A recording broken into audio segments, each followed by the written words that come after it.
بسم الله الرحمن الرحيم وعد الله الذين آمنوا وعملوا الصالحات لهم مغفرة وأجر عظيم صلوات الله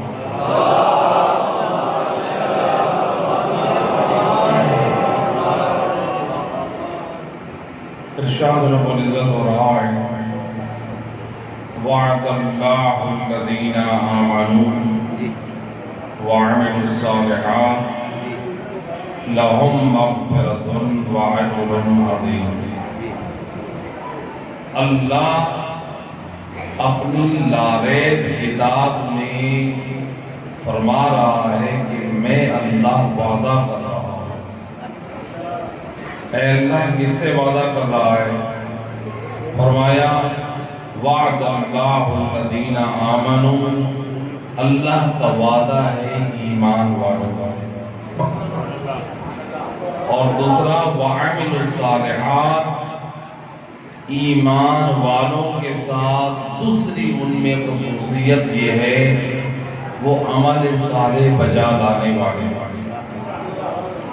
بے اللہ ایمان والا بھی ہو، عمل صالح والا بھی ہو، تو تیرا ان لوگوں سے وعدہ کیا ہے؟ اللہ فرماتا ہے لَهُمْ مَغْفِرَةٌ وَأَجْرٌ عَظِيمٌ، میں اللہ اپنے خزانے بخشش سے انہیں معاف کر دوں گا اور انہیں اپنی خزانے عطا سے اجر عظیم عطا کروں گا۔ تو کل کی ہماری مجلس بیت الحسین میں جو ہم نے ولایت کے عنوان سے گفتگو کی تھی اسی آیت کے ضمن میں کہ اللہ کا وعدہ ہے ایمان والوں سے، اور ایمان والوں سے مراد کون ہے؟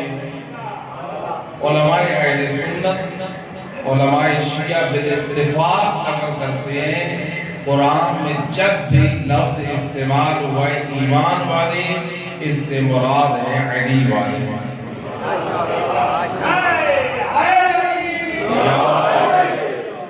میں کہا کرتا ہوں اے علی والا خوش نصیب ہے، اللہ نے تیری ہدایت کے لیے ایک آیت نازل نہیں کی۔ اللہ نے اے علی والے، اللہ نے مجھ سے کلام کرنے کے لیے جو کتاب نازل کی ہے، تیری ہدایت کے لیے نازل کی ہے، وہ 30 پاروں پر مشتمل کتاب ہے۔ کتنا خوش نصیب ہے علی والا کہ جس کی ہدایت کے لیے 30 پاروں میں اللہ نے قرآن کو نازل کیا۔ تو علی والا اور کردار علی والا ہو تو تب اللہ کا وعدہ ہے۔ بھئی جب تک دل میں نور ولایت علی نہیں ہے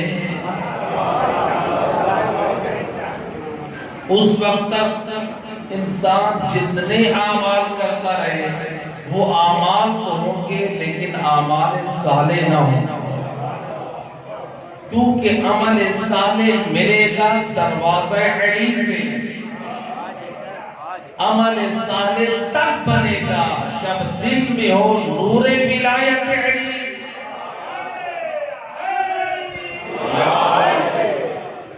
اور کردار میں وجود میں ہو کردار علی۔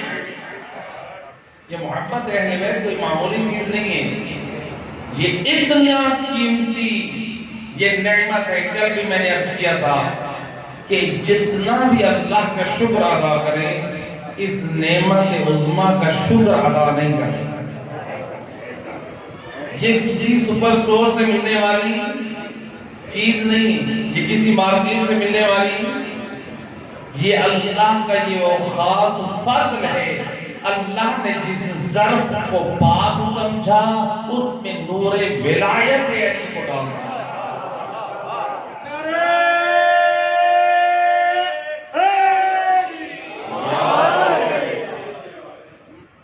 روایت ہے علماء اہل سنت کے بڑے جلیل القدر عالم دین ہیں، انہوں نے اس روایت کو نقل کیا ہے کہ رسول اللہ کے اصحاب میں سے ایک صحابی تھے ابو بریدہ، آئے ایک دن خدمت رسول میں، یا نبی اللہ میں نے محسوس کیا ہے میرے دل میں تھوڑا تھوڑا بغض علی ہے۔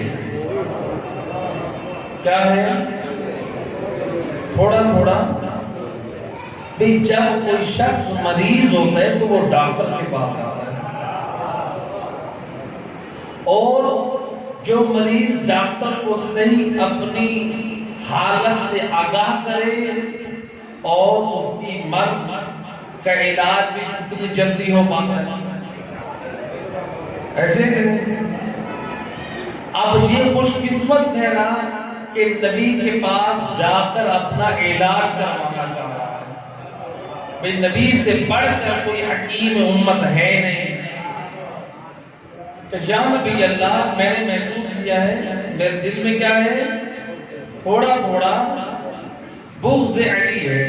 رسول سمجھ گئے جب یہ اقرار کر رہا ہے کہ میں علی کے بغض کے مرض میں مبتلا ہوں، جب یہ اقرار کر رہا ہے علاج تو ہونا چاہیے۔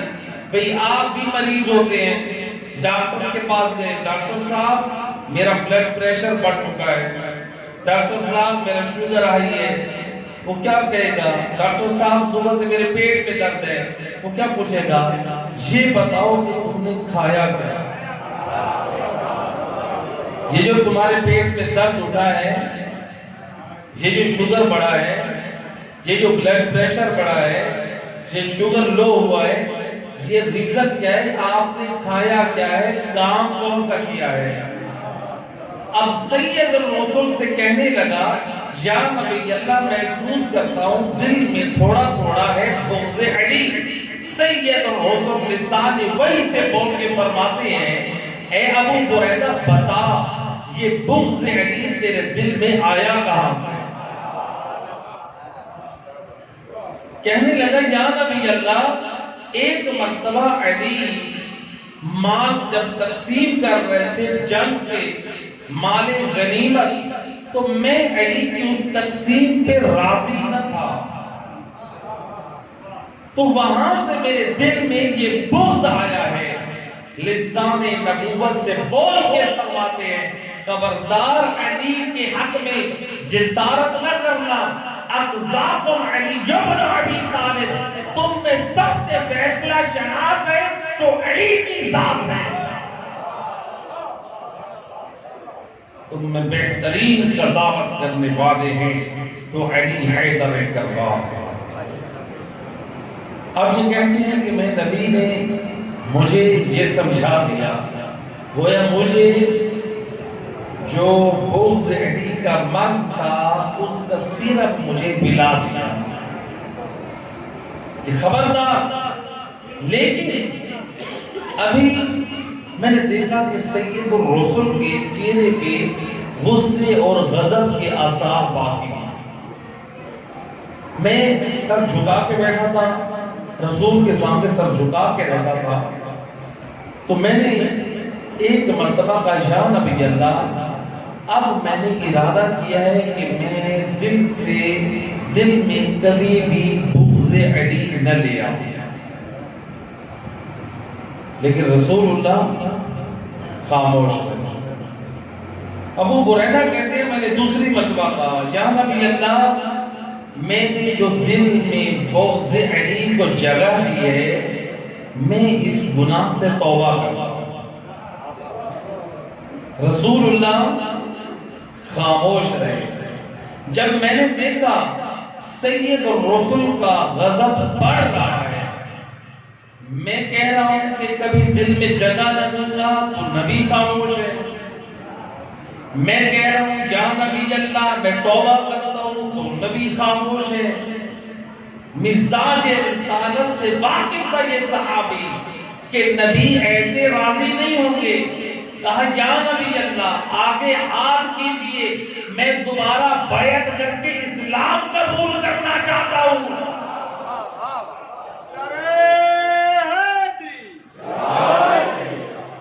روایت کہتی ہے صحابی نے ہاتھ آگے بڑھایا، نبی نے آگے ہاتھ بڑھایا، رسول کے ہاتھ پہ ہاتھ رکھ کے بیعت کر کے اسلام کو قبول کیا۔ گویا معلوم ہوا بغض علی قوموں سے باہر نہیں، اسلام سے خارج کرتا ہے۔